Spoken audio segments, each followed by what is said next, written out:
here we go. All right, trig derivatives. We're going to quick review them, and then we're going to do one proof, and then the other proof is in your homework for you to do. So, trigonometric. Trigonometric, so both.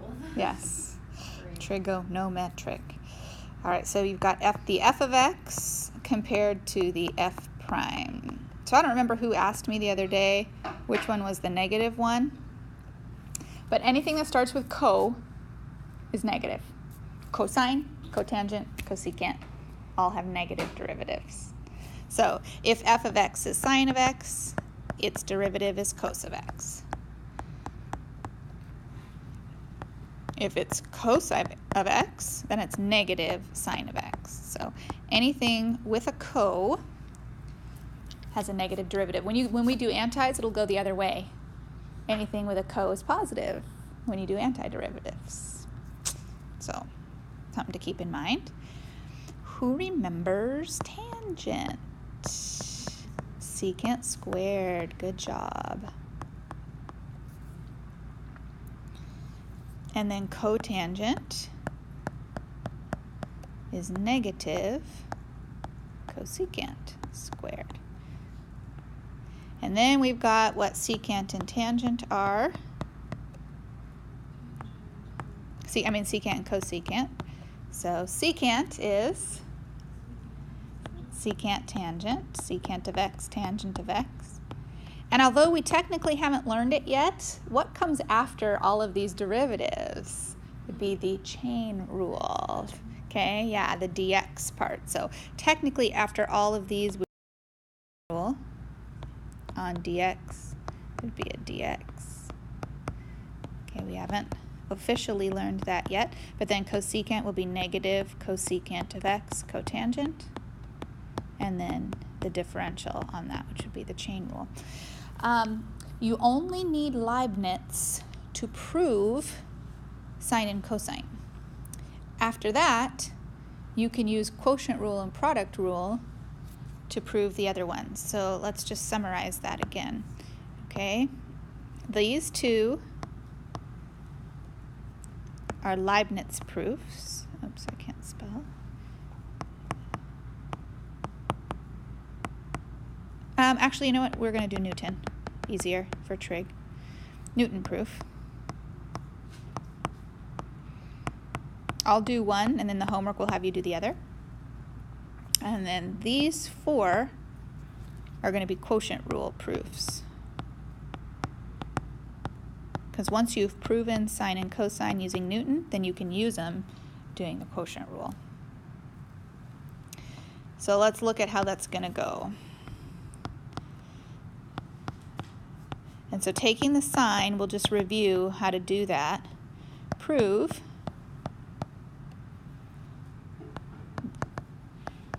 that sine of x quantity prime is going to turn out to be cosine of x.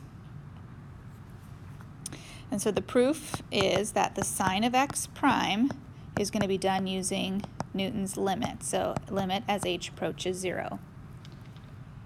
And Newton would set that up as the sine of x plus h minus the sine of x all over h. So to do that proof, you need the trig identity, which we call the cheer, which goes sine, cosine, cosine, sine. Okay, that's the part of the trig expansion.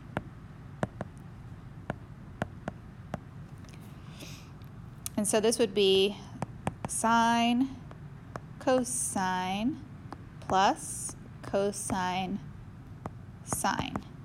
That is just this part, the sine of x plus h. And so remember that the order goes sine x cos h plus cos x sine h. And then at the end, we still have the minus sine of x, which was the ending part of Newton's definition. In that entire numerator, what's the like terms? Look carefully at x's and h's and everything. What's the like terms in that whole numerator?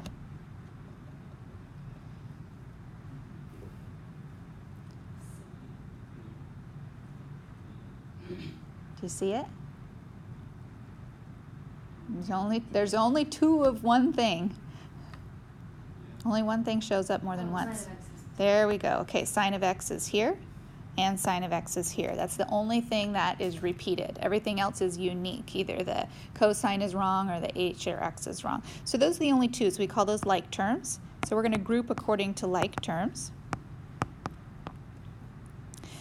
So I like to regroup, and I'm going to put the minus sine of x right away after that. And then I'm going to put the cosine of x sine of h at the end. So I've just reordered it so that my like terms are here next to each other. Once I've reordered it, I can pull the like term out as a greatest common factor just from that bracketed section. And so when I pull the sine of x as a like term out of what's left in the bracket, I'm left with what inside here? If I pull sine of x out, what am I left with? Cosine of h minus 1. And then I have still cosine of x sine of h. And then the whole thing is over h. Now I want to go to the break up this limit into two separate limits.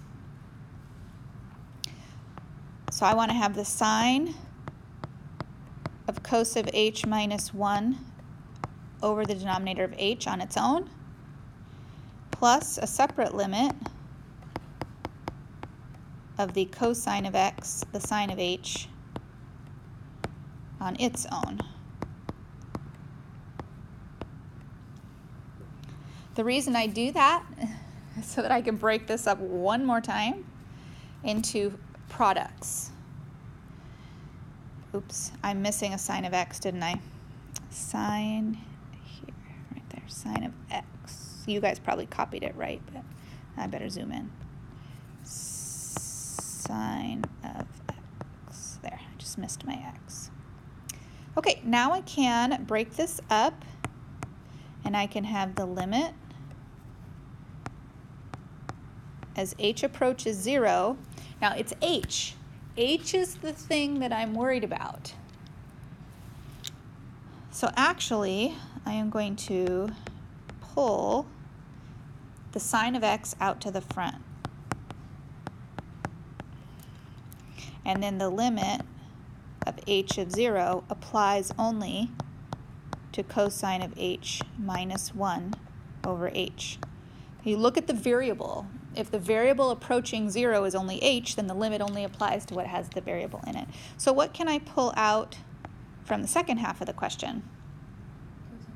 I can put cosine of x, and then I'll be left with the limit as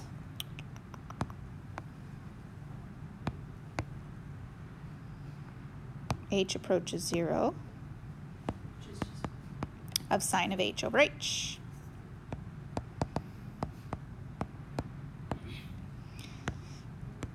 And so let's look at just the limits. Okay, yeah, the back limit, sine of h over h, as h approaches 0, we know that limit to be 1. This limit is on a table of limits that you can look up in the appendix of your book. We know that to be 0. I'm just telling you, it's 0. You can look it up. So if the sine of x is times 0 and the cosine of x is times 1, that's why the answer is cos of x, which we already knew that was going to be the answer, but we just proved it. So you have a very similar proof.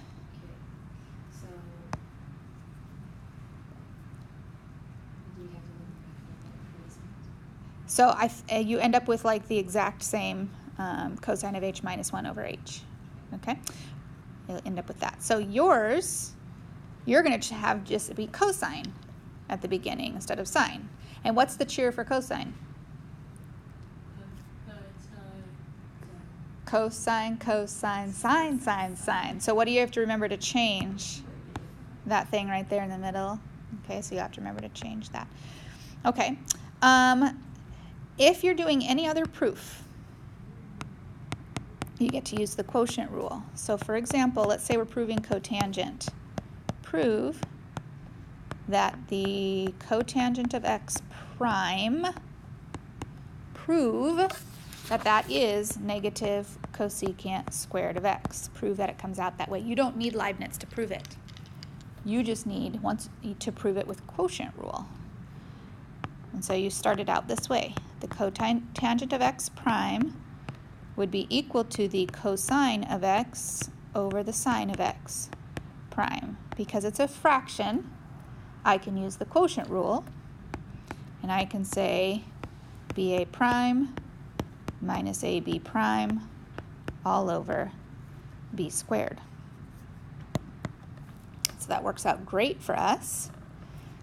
So we are going to have the sine of x times what? What's A prime? Well, what's A? Cosine. So what's A prime? Negative sine. Minus A, which is cosine, and then times B prime. Well, what's B? Sine, and so the derivative of that is cosine, all over sine of x squared. So I end up with negative sine squared x minus cos squared x all over sine of x quantity squared. Now we all know that sine squared plus cosine squared equals 1. What does negative sine squared minus cosine squared equal? Negative 1. So negative 1 over sine squared of x is negative cosecant squared x. And our proof is completed. That was done a lot easier using the quotient rule. So I think they're going to have you do the tangent for proof.